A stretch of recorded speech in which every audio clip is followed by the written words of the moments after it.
participant in Civicus this year, along with 5 other young Acadians, where we came to represent, I guess, the Acadian people and our reality, which is a little bit different in Acadia. For those of you who don't know what Acadians are, Acadians were the first settlers to come to North America. So there were French settlers that came in 1604 and settled in the eastern part of Canada. So what was then, or what is now called New Brunswick and Nova Scotia. At the time they settled in this area and they called Acadia. And so Acadians were always settled, and Acadia was always managed as a distinct colony. It was distinct from New France, and it was distinct in territory and in identity from the beginning. And during this time, the territory was kind of torn between the French and the English, and kind of passed hands between the French and the English many times. And finally, in 1755, while the territory was English, the English rulers asked the Acadians to sign a treaty of neutrality, saying that they would stay neutral in case of a conflict between France and England. And the Acadians refused to sign it because although they didn't feel French anymore, they felt very much Acadian. They still did not want to fight against France in the case of a war. So they refused to sign it, and in consequence, the British decided to deport the Acadians. So in 1755, the Acadians were deported. Many were sent back to France. Many were sent in prisons in England. Many were deported on the east coast of the United States, in the first colonies there. Many were deported in the Caribbean as well, and so the Acadians were dispersed all over. Some people hid in the woods with the help of the First Nations people, and slowly the Acadians kind of came out of the woods, and finally, a few years after the deportation, they started resurfacing again.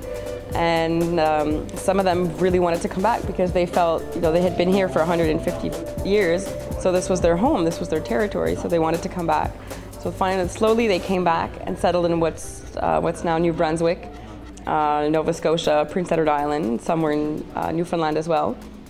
And some of them stayed where they are. So today, 400 years after settling Acadia, there's Acadians everywhere in the world. There's people of Acadian descent everywhere in the world. There's a strong concentration in Eastern Canada, but they're also everywhere. There's people that were deported and never came back, yet there were still Acadians. And there's people that came after the deportation that are still considered Acadians because they settled on this territory. And so Acadians today predominantly spoke French, but today in some areas the language has been assimilated, and a lot of Acadians now speak English. And so it's a big issue to determine what is Acadian identity, because we don't have a territory, we don't have any sort of real governance structure. So it's very hard to determine what is an Acadian. Everybody has their own definition of an Acadian. And also, how do we organize ourselves in civil society as Acadians in order to defend our rights? It's very hard because we're dispersed all over the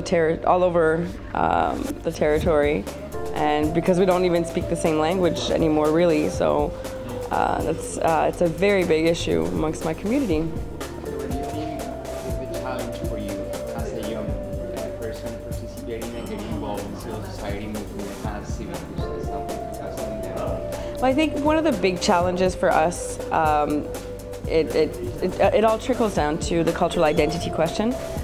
Because Acadians are living in a minority context. We are a minority within a minority. Francophones being a minority in Canada, we're a minority amongst the Francophone minorities, so we're a small group, and so, which means that we don't have a lot of cultural products that are in which we can see ourselves. When we watch TV, as an example, we'll get television from France and from Quebec, but it's still, we're watching TV, yet we're still not seeing ourselves on the TV. We're not hearing our accent, we're not seeing our reality on TV. There's a very, very small Acadian literature, which means a lot of times when we read, we don't have a lot of material where we can read about ourselves. So it's very hard to recognize culture, especially for young people when we're bombarded with information. It's very hard for us to determine who we are and what we're proud of when we don't recognize ourselves in what's popular, what's cool. So as a youth, how do you associate yourself with this community when what you see on TV has nothing to do with it? And it's not just TV, it's, you go outside and you read signs out in your own city and you can't read the signs because they're not written in your language. And so I think it all trickles down to cultural identity, and it's how do we find ways to make sure that youth are aware of who they are aware of their community, and how can they be proud to belong to this community. And I think from there, we're able to get youth engaged in the development of their community.